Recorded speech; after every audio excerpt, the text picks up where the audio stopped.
Now, complete high school football coverage. This is 10 Sports First and 10. Brought to you by these sponsors.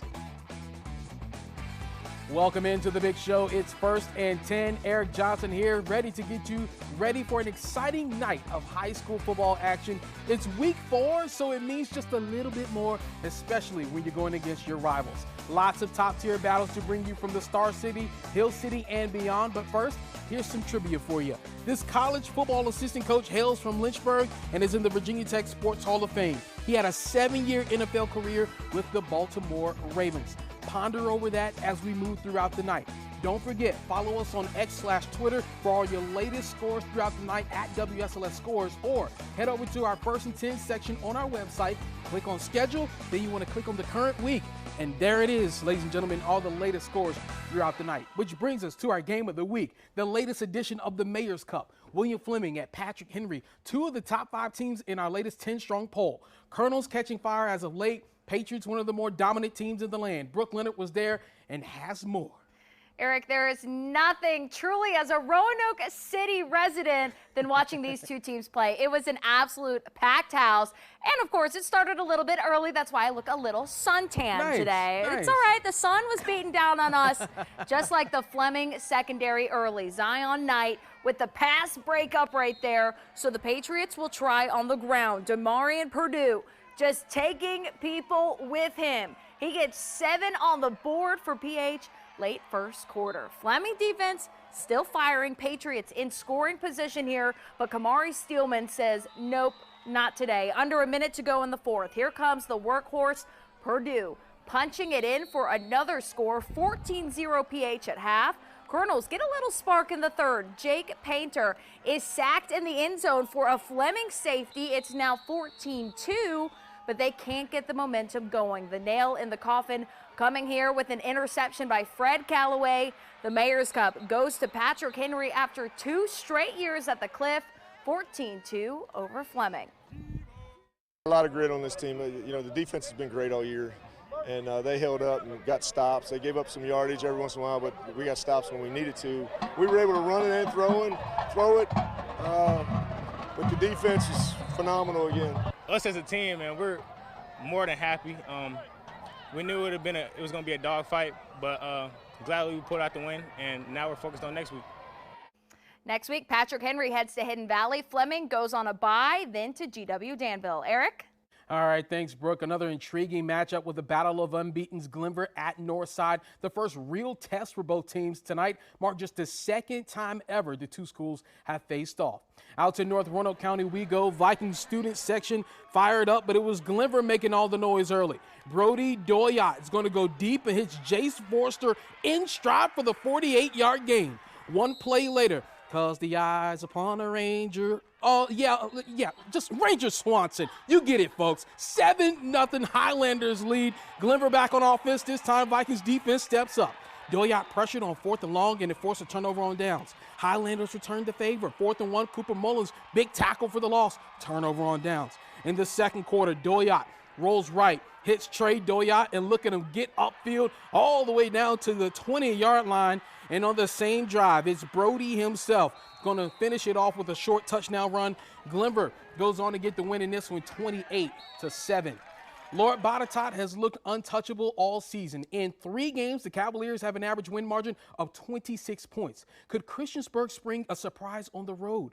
With a beefy rushing attack, the Cavaliers were saying, not today. Check out Quentin Jones. He's going to weave through traffic, rolls from the 45-yard line to the end zone. 7-0 LB in front.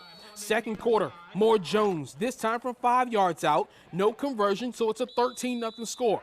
Angel Rigney says, hey, what about me? Off the direct snap, cha-cha to your left. 10-yard score with the conversion, 21-0. Christiansburg does avoid the shutout. Jeremiah Barnes hits Isaiah Cotto for the score. But LB goes on to win this one tonight with a score of 42-7. Fresh off a bye week, Pulaski County returned to action at home with Staunton River. Golden Eagles looking for back-to-back wins for the first time this season. It would be the mighty Cougars who would strike first in this one. How about Carter Wilson taking it 5 yards for the touchdown and the early 7-0 advantage? Staunton River answers with a 25-yard touchdown run. The name is Bonds, Jaden Bonds. Tie game, 7-7. More ground shipping. Maddox Thompson rumbling and a bumbling and a rambling. 52 yards up the sideline to put Pulaski County back in front. Golden Eagles trying to stay in the fight. Patrick Tuning rolls out and hits Grayson Sheets as he dives in for the touchdown. Nice work at the pylon there. Staunton River goes on to beat Pulaski County for the first time ever, 42-21. How about Salem falls to 0-4 with the 42-0 loss to Dinwiddie. James River over Hidden Valley 50-0. Alta Vista over Blacksburg 41-36. And Floyd County over Grayson County 42-24. How about Roanoke Catholic hosting Covenant School? Celtics cheerleaders thrilled with what they saw, leading 8-0 in the first when Mason Williams hits Raheem Lipford out wide, and he breaks up the middle to the house, 42-yard touchdown, 14-0 lead. Catholics, Lipford is going to score another one, 60-yard sweep on the play, 2-point conversion to pass to Zion Good, made it 22-0. Near the end of the first quarter, Celtics again, Yajay Hairston catching a punt at his own 35, and he's off to the races. Roanoke Catholic goes on to a 59-0 win tonight. On the road, North Cross, 53-12 over Atlantic Shores Christian. Respect all, fear none. Nothing can get in the way of making the best impression, when trying to earn bragging rights. But just ask the two schools in the Hill City. When we come back, see if the Hilltoppers could keep possession of the Jug as the battle heritage. And it's been an even matchup of late because Giles ended its losing streak to rival Narrows. While up north, could Alleghany open Shenandoah District play with the win over Staunton? And speaking of the Cougars, Stay tuned for more Minute on WSLS 10.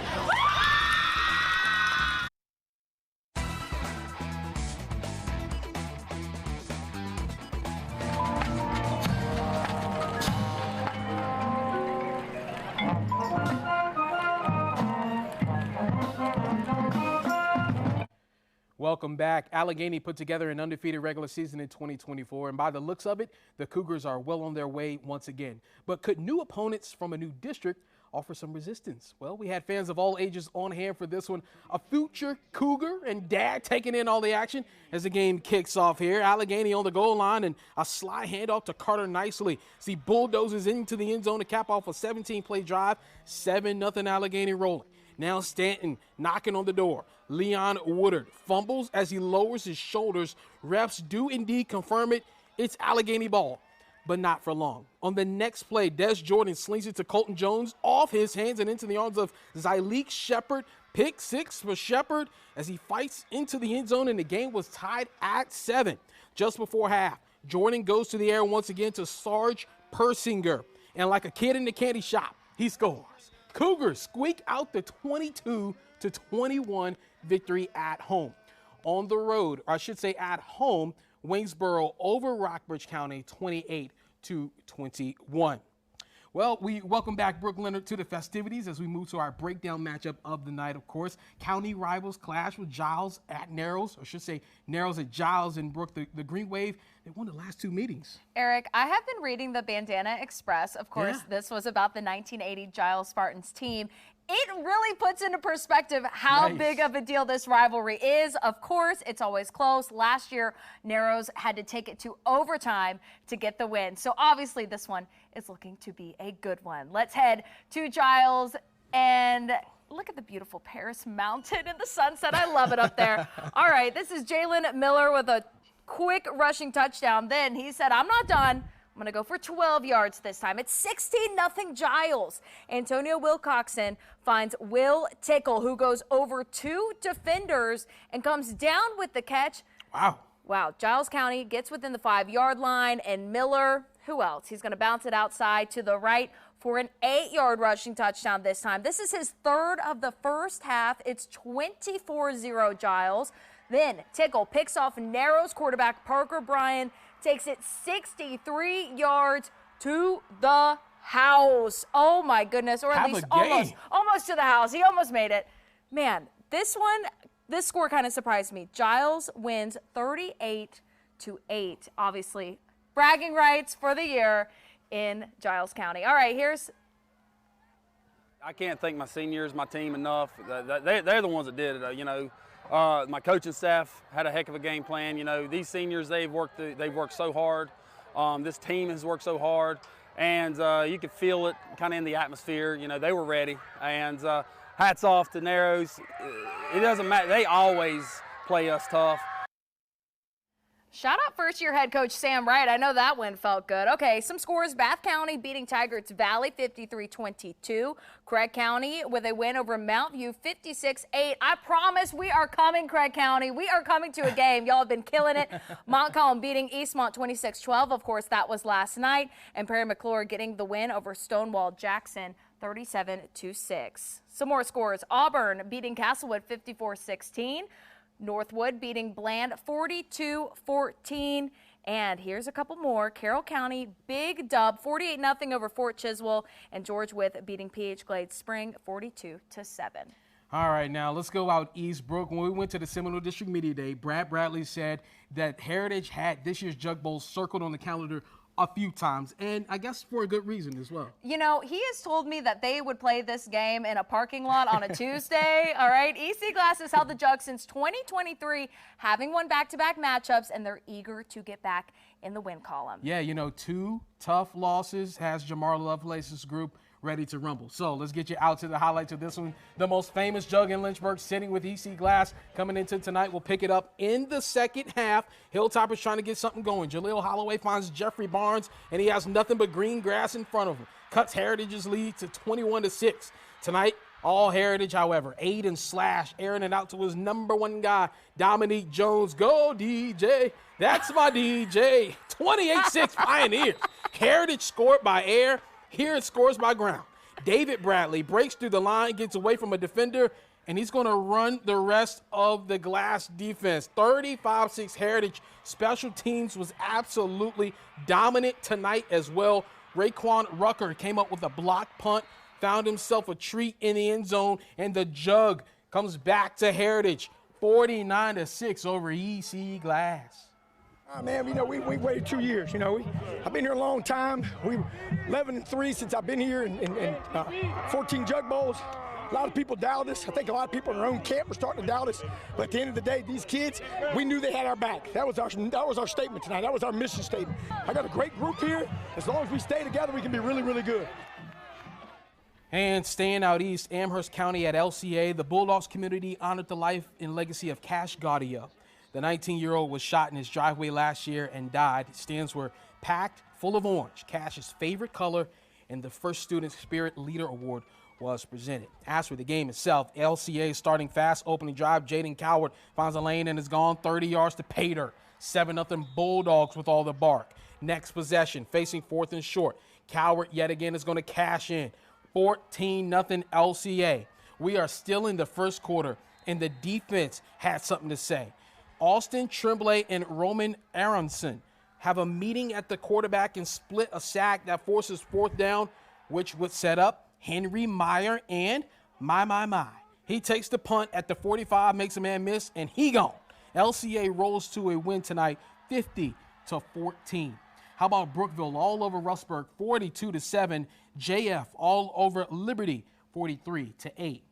Down the 220 corridor, Magna Vista has looked supreme, 3-0 with only 13 points allowed all season. But the Warriors' opponent, Franklin County, likes to put up points with a strong rushing attack. Let's head over to Franklin County, where they're honoring their 2025 Athletic Hall of Fame class at halftime. Picking up in the 3rd quarter, check out this bomb from Simeon Moore to Tay Scott. My goodness, it's 28-7 Magna Vista.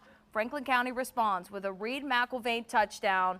And just like that, it's 28-14 Magna Vista with 3:11 left in the 3rd quarter. The Warriors trying to put the game away. Moore goes for another deep pass, this time to Tyler Martin. Warriors on top 35-14 with just over 2 minutes left in the 3rd quarter. Magna Vista putting the game away here. Simeon Moore's 3rd passing touchdown of the half. A dart. Another one to Tay Scott. Magna Vista will win this one 42-21. I thought we ran the ball well, definitely hit some big plays in the passing game. You know, we got some great athletes in space. When you get opportunities to put teams away, you got to do it. And, you know, fortunately, we found a way to scrap and be tough tonight and make some good goal line stands.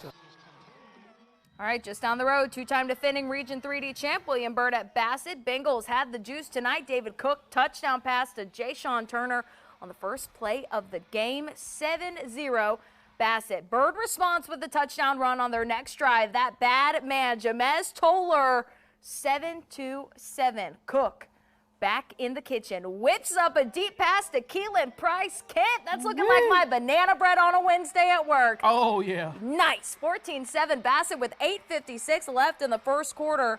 Byrd gets to Bassett quarterback David Cook for the sack. Bengals win this one 44-35. Let's take a look at some scores. Gretna beating Halifax County 35-20. Patrick County 47-0 over Chatham.